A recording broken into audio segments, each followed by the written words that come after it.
Next to the note repeat button, you have your full level / half level button. Press this button to activate full level. When full level is activated, the pads will always trigger their samples at the maximum velocity of 127, no matter how hard or soft you press it.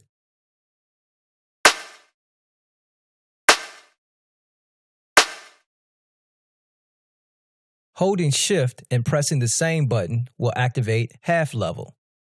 At half level, the pads will always trigger their samples at a half velocity of 64, no matter how hard or soft you press the pad.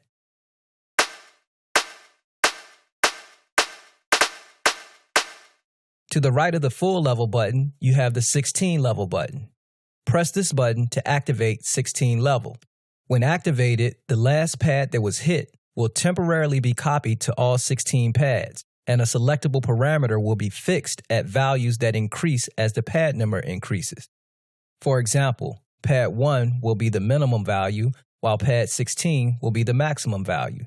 In the window that appears on the display and in the software, use the type selector to choose the parameter that will be applied to your sample. First, I have to choose the sound I want to apply 16 levels to. I think I'll use that kick. Next, I'm going to select 16 levels. And now I have a choice of 16 level velocity, tune, filter, layer, attack, or decay. I'll select tune.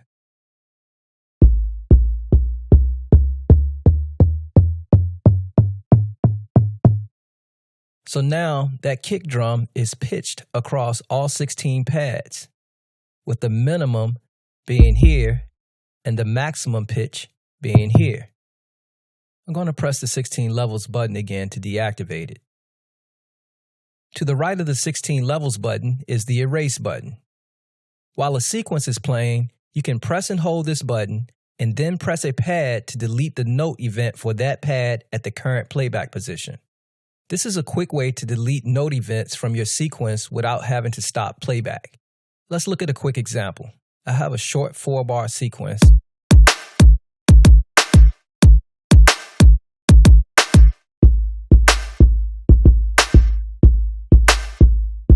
And I'm going to add some hi-hats to that using the note repeat function. So I'm going to hold down note repeat and put it on 16ths.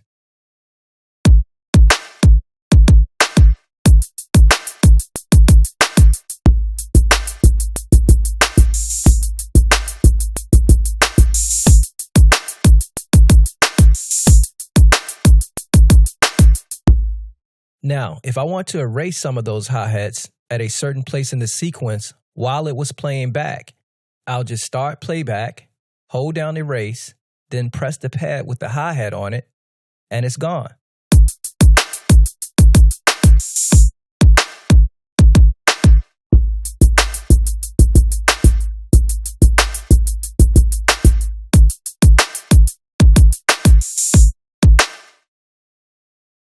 Moving below the display, you will find the Shift button. I referenced this button several times already while demonstrating the pad bank buttons, the note repeat / latch button, and the full level / half level button. As you know, holding down the Shift button allows you access to certain buttons' secondary functions. Of course, you can also double press a button to access its secondary functions, and double pressing the Shift button reveals all buttons with secondary functions. They flash.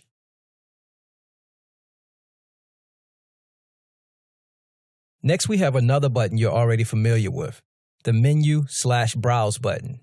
Press this button to open the Mode menu, and from the display, you can tap an option on the menu screen to enter that mode. Holding Shift and pressing the Menu button gives you access to the browser.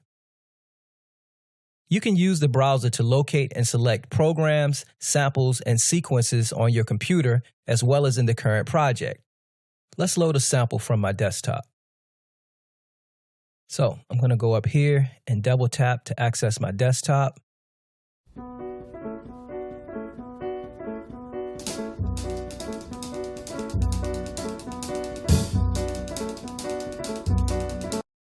Now that sample was the only file on my desktop, so it was automatically selected, and it played because Audition was on auto. When it's on automatic, whatever is selected will audition so you can hear a sample of it. I'm going to go ahead and load that sample. And from the touch screen, I'm going to go ahead and assign it to this pad right here.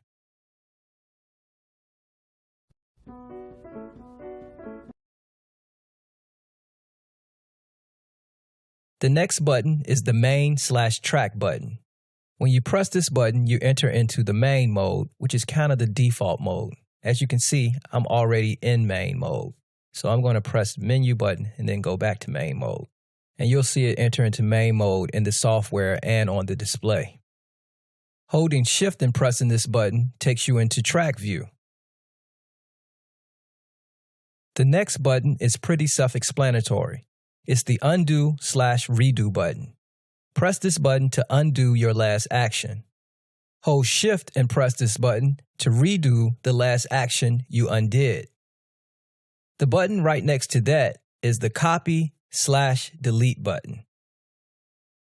When you want to copy a sample from one pad to another, this is the button you press. So I'm going to press copy. Then from the select field in the display, which is usually selected by default when you enter into copy mode, I'm going to select the pad that I want to copy. So let's say I want to copy.